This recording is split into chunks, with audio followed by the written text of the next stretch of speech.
Oke, kita mulai. Siap. Siap ya. Selamat siang Ibu Sofi.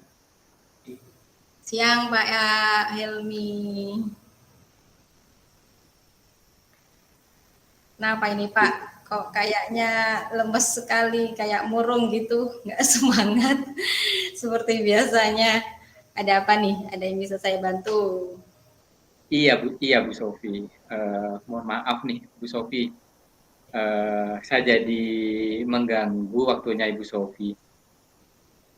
Ya, nggak apa-apa Pak, nggak apa-apa. Nggak apa-apa. Ayo. Eh, Begini Bu, saya mau curhat tentang masalah saya. Hmm. Apakah Ibu Sofi bisa membantu saya ya? Insya Allah siap. Saya dengan senang hati bisa bantu Bapak. Kira-kira apa nih yang bisa saya bantu nih?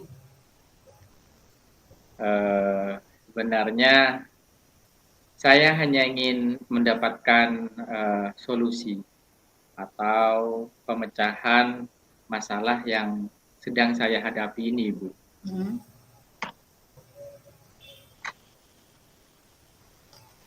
Masalahnya apa ya Pak ya? Mungkin Bapak bisa ceritakan kepada saya sehingga saya bisa bantu Bapak. Ceritanya gimana nih? Apa nih? Ibu ingat pada saat supervisi minggu kemarin. Nah, situ kepala sekolah mensupervisi saya di kelas.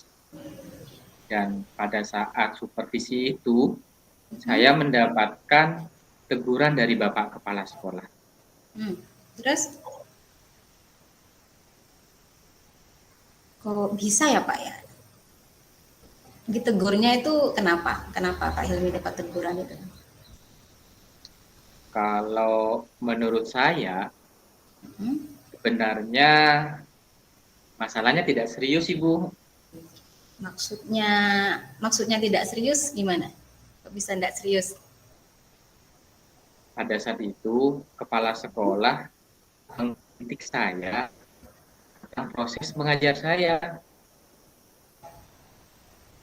Proses mengajar, maksudnya apa nih Pak? Bapak nggak bisa nganu kelas atau mungkin Bapak tidak dalam pandangan kepala sekolah tidak bisa mengajar. Nah, yang membuat dikritik itu apa Pak? Beliau sepertinya keberatan Ibu saya mengajar. Pada saat itu kita mengajarnya tidak memakai buku teks dengan guru itu Bu, menggunakan buku teks bacaan siswa. Terus yang Bapak lakukan itu tidak mengajar pakai buku teks, terus tanggapannya Bapak kepala sekolah saat itu apa Pak? Saya sejujurnya Bu ya, sudah menyampaikan kepada beliau kalau selama ini saya mengajar, saya menggunakan berbagai sumber Ibu, bisa dari buku referensi perpustakaan yang penting mengacu pada ketika saya sampaikan seperti itu ya, dia merasa tersinggung. Oh begitu. Terus kalau boleh tahu nih, selama ini waktu ngajar itu Bapak itu gimana dalam melakukan proses belajar mengajar itu? Ya, seperti yang saya ceritakan itu Ibu ya, saya menggunakan berbagai sumber dari buku perpustakaan. Saya juga mengajak siswa untuk menonton video, menayangkan video-video dan video-video pembelajaran yang sangat interaktif dan sangat menyenangkan. Luar biasa Pak, itu Bapak menggunakan banyak sumber. Nah, terus saya tanya, kenapa Bapak nggak pakai buku teks? menurut saya sumber belajar yang saya gunakan ini sudah memudahkan siswa, Ibu. Siswa-siswa juga termotivasi dan mengacu pada kurikulum. Bagus sih Pak. Itu Bapak juga sudah menggunakan beberapa sumber, tapi Bapak juga harus paham ya bahwa eh, banyak sumber juga, tapi ada karakter siswa yang berbeda-beda Pak. Nah kemudian di situ Bapak harus memenuhi semuanya karena kita tahu karakter, mungkin saja di situ ada siswa yang memang bisa termudahkan dengan penggunaan buku teks itu, Pak. Betul juga, Ibu ya. Kenapa saya tidak kepikiran ke sana ya? Selama ini ada beberapa siswa yang hasilnya masih kurang maksimal. Betul banget. Itulah pentingnya buku teks ya sebagai sumber belajar. Mungkin Bapak sekolah itu kan meminta guru semuanya untuk pakai buku teks, itu bisa memudahkan siswa dalam belajar dan menggunakan sumber belajar. Kita tahu buku teks itu kan nanti sama yang dipakai guru sama dengan yang dipakai sama murid itu, Pak. Saya pikir ada benarnya juga ya, Bu ya. Iya, Pak. Nah, ini nih setelah Bapak cerita nih, gimana nih perasaan Pak Hilmi sekarang nih? Terus terang Ibu ya, beberapa hari ini saya itu merasa kurang nyaman. Saya menjadi resah dan di rumah kepikiran terus Ibu dengan masalah ini setelah supervisi sekolah dari kepala sekolah ini. Akibatnya pekerjaan lain jadi agak terbengkalai. Jadi karena kepikiran itu jadinya pas mengganggu semuanya Pak ya. Terus sebetulnya apa Ibu ya? Sebetulnya yang membuat saya resah dan tidak nyaman itu karena Bapak Kepala Sekolah itu menyampaikan hal tersebut bukan hanya di depan saya Ibu, tapi ketika ada rapat di seluruh guru-guru di situ disampaikan juga tentang hasil revisinya, hasil supervisinya, dan saya takutnya nanti jadi masalah di kemudian hari. oh gitu. Jadi bisa saya simpulkan kalau yang merasa Pak Hilmi itu tidak nyaman itu saat supervisi Pak Hilmi itu nggak bawa buku teks, terus Bapak Kepala Sekolah menegur, kemudian Pak Hilmi mengeluarkan argumen, tapi di sini Kepala Sekolah mungkin tersinggung dengan argumen yang diberikan oleh Pak Hilmi. Kemudian ketika Pak Kepala Sekolah itu menyampaikan di rapat, Pak Hilmi juga tersinggung dengan tindakan Kepala Sekolah itu. Nah, iya Ibu. Nah, kira-kira Ibu ya,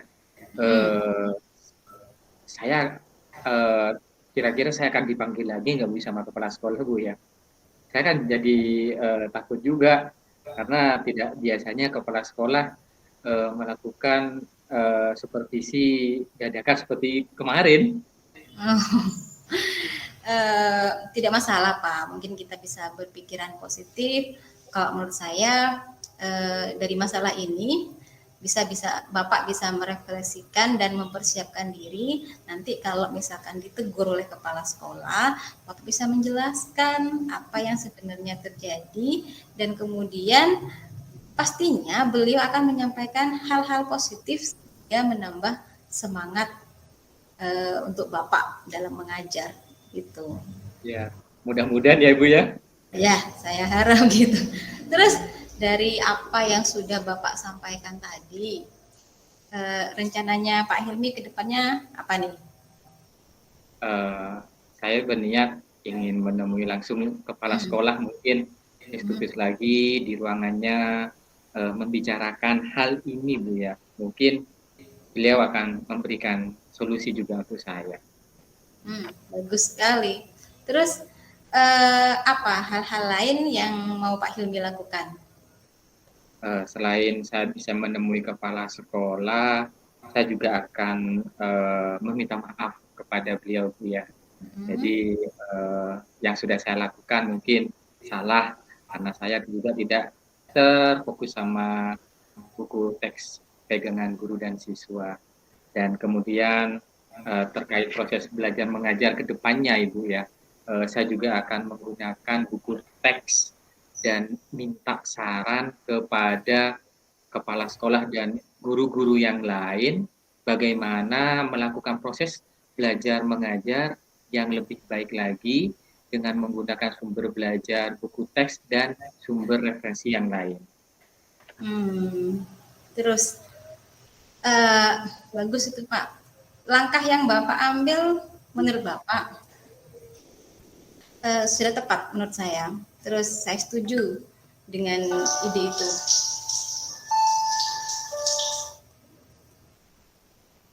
Pak Hilmi bisa mendengar saya? Iya, iya Ibu. Iya, terus lalu nanti proses belajarnya Bapak selanjutnya gimana nih? Nah, ini dia Bu. Setelah ini ya, saya akan memakai buku teks, buku bacaan itu ya, untuk sumber belajar utama. Walaupun nanti sumber belajar yang kemarin yang akan saya terapkan itu juga saya pakai Ibu ya. Karena siswa sudah merasa nyaman dengan cara tersebut.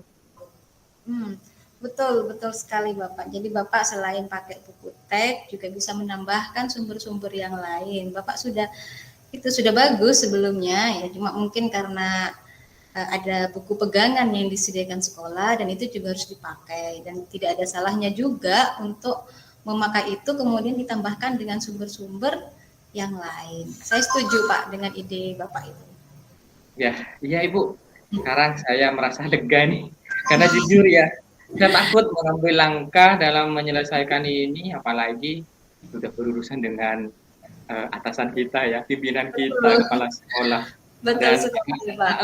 agak khawatir, takutnya salah langkah begitu Ibu. Iya Bapak, memang seperti itu. Syukurlah kalau Bapak sudah merasa lega, kemudian Bapak mau melakukan yang mau direncanakan tadi itu, terus selanjutnya komitmen apa yang akan Bapak lakukan untuk menjalankan rencana itu? Iya Ibu ya, untuk hal itu dalam proses belajar mengajar, saya itu akan tetap mengacu pada kurikulum, kemudian mematuhi aturan yang ada, termasuk aturan dari kepala sekolah tentang penggunaan buku pegangan guru dan siswa, tentunya buku teks bacaan itu. Betul sekali Bapak. Dalam proses mengajar itu memang harus mengacu pada kurikulum, kemudian harus mengambil banyak dari berbagai sumber. Betul sekali Bapak. Kemudian dukungan apa yang dibutuhkan Bapak untuk melakukan komitmen tersebut? Mungkin Bu ya, saya tetap akan mencoba berkomunikasi dengan teman sejawat, guru-guru yang lain Ibu ya, dalam penggunaan model pembelajaran. Nah, di sini saya selaku guru itu juga bisa sama-sama saling mengingatkan apabila ada model-model pembelajaran yang sudah saya lakukan mungkin kurang sesuai seperti itu, Ibu. Bagus, bagus sekali Bapak. Itu ide yang bagus.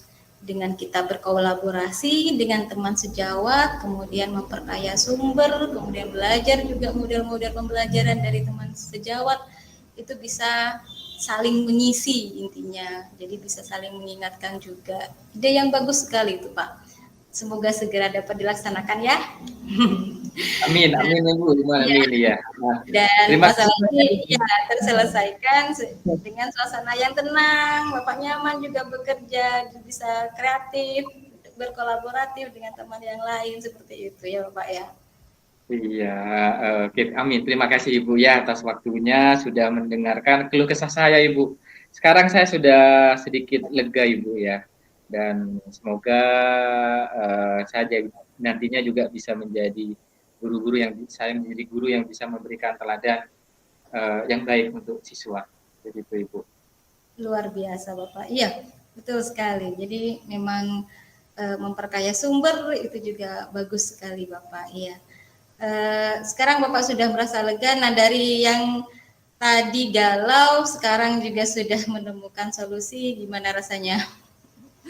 Alhamdulillah, syukur luar biasa Ibu. Ya Ibu, maaf Ibu ya. Terima kasih atas waktunya Ya, Ibu. Saya Bapak, harus terima pamit ke kasih. Sukses, ruangan saya Ibu ya. sukses. Semoga Bapak bisa lebih Terima mantap kasih. di dalam Salam ya. dan bahagia Ibu ya. Iya, Bapak.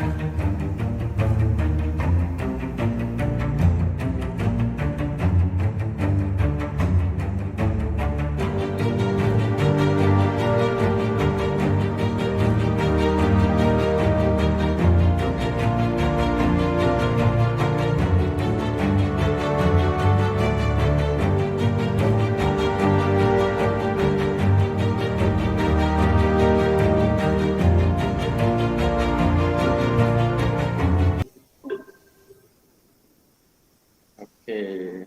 Apa sekarang saya jadi coaching ya? Ya, aku mau Gimana? di-coaching. Gimana ini? Kira-kira mau dimulai? Boleh, Apa? Bapak. Situasinya di mana? Situasinya di mana? Ini ceritanya apa namanya? Bapak ini nih apa namanya ngobrol-ngobrol santai sama saya, kemudian nanyain saya tentang masalah saya, kemudian Berarti saya menghampiri Ibu gitu ya? ya, betul sekali.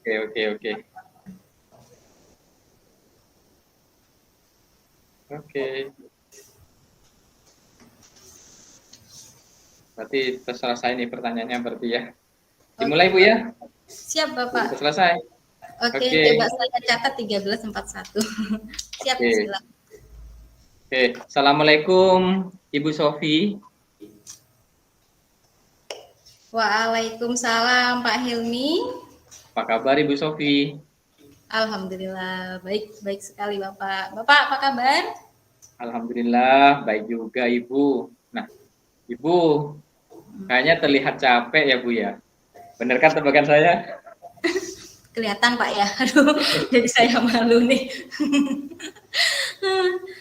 Benar sekali Pak. Saya itu ya Allah aktivitasnya banyak sekali. Jadi mau sekolah di rumah, ini pas barengan di rumah juga ada kerabat yang meninggal, kemudian ini juga ada kegiatan pas nanti minggu ini, kemudian ada JJS juga yang nanti nguras tenaga banget, kemudian setelah pas ada kelas meeting, saya juga jadi wali kelas ini Pak. Oh, begitu ya Bu ya. Ibu sangat luar biasa kegiatan seperti itu. Nah, kita ngobrol santai Bu ya. Ya Bu ya. Ya. Kita ngobrol santai ini. Siap Pak, siap. Gimana? Gini Pak, semester ini saya tuh ngerasa kayak dikejar waktu gitu Pak.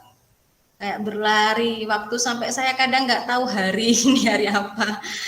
Saking banyaknya kegiatan terus kadang bersamaan terus sehingga saya tuh ngerasa nggak bisa manage waktu dan saya itu cenderung mengerjakan sesuatu itu pas mepet deadline dan sebenarnya saya tidak nyaman dan ya gitu deh saya itu Pak masalahnya saya nggak bisa memanage waktu.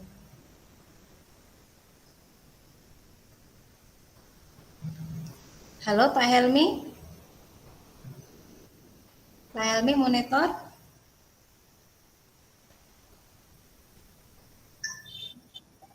Apakah bisa sinyal barusan? Oh iya makanya koneksinya anu ya. Iya. Saya ceritakan lagi ya. Iya. Jadi tadi ada deadline itu apa Ibu ya? Iya. Gini Pak, saya merasa di semester ini tuh saya tuh kayak dikejar waktu gitu loh. Pekerjaan saya tuh kayak merasa banyak saling kejar mengejar, belum selesai ini datang lagi, belum selesai ini datang. Jadi saya tuh memang nggak bisa manage waktu, kemudian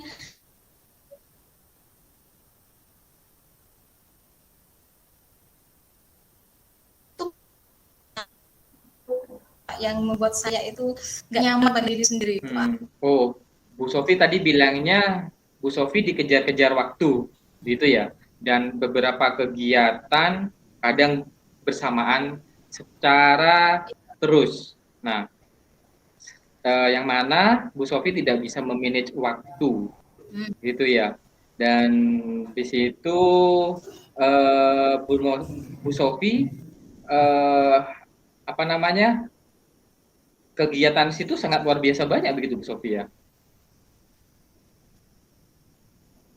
Iya Pak, betul sekali. Itu Pak, betul. Iya Nah, Pak. Bu Sofi, kira-kira dari obrolan ini apa yang Hmm. Ibu Sofi harapkan nanti dari obrolan ini? Saya pengen nanti setelah kita ngobrol ini Pak, saya pengen punya solusi gimana saya bisa memanage waktu saya sehingga kegiatan saya itu bisa terselesaikan, tertata dan terselesaikan dengan baik. Itu harapan saya, Pak. Yang terjadi saat ini secara spesifik Ibu ya, Ibu belum bisa memanage Iya, waktu dengan baik betul. dan semua pekerjaan Ibu kurang terselesaikan dengan baik. Bagaimana yang Ibu hadapi dalam situasi seperti itu? Saya merasa itu, Pak, kerjaan saya banyak sekali.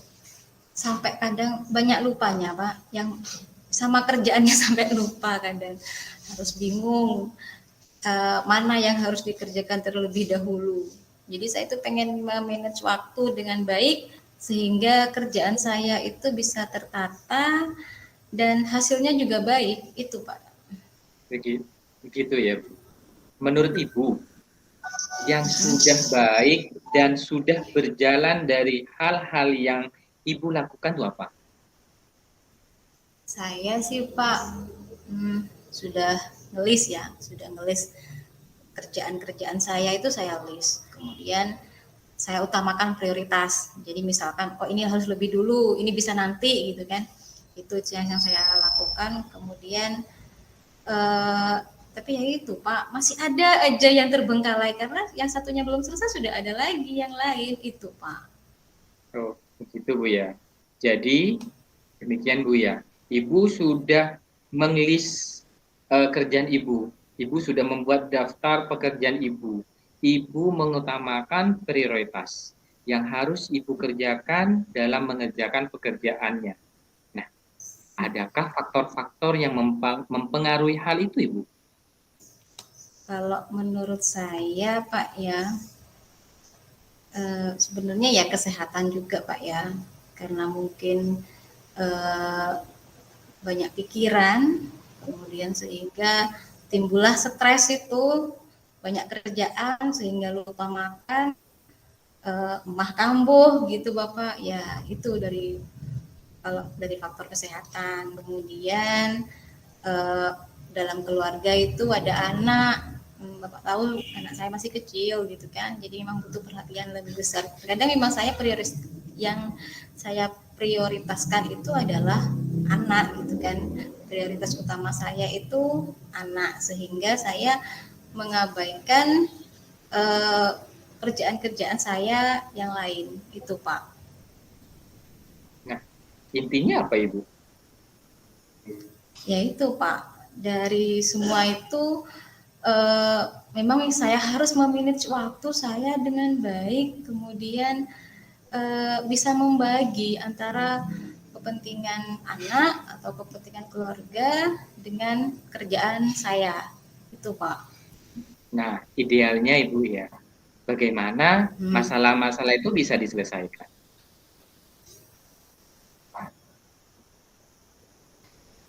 Ya kalau menurut saya idealnya itu anak bisa terpenuhi semuanya, baik itu kebutuhan kasih sayang dari saya, perhatian gitu kan. Kemudian kerjaan saya juga terselesaikan dengan baik. Saya harus membagi waktu keduanya itu dengan baik. Jadi idealnya anak terpenuhi kebutuhan secara kasih sayangnya dan kerjaan selesai dengan baik. Ibu harus bisa membagi waktu antara keduanya dengan baik. Benar kan, Bu? Betul, betul, betul Pak. Nah, yang Ibu sadari dari obrolan-obrolan ini apa ya, Bu?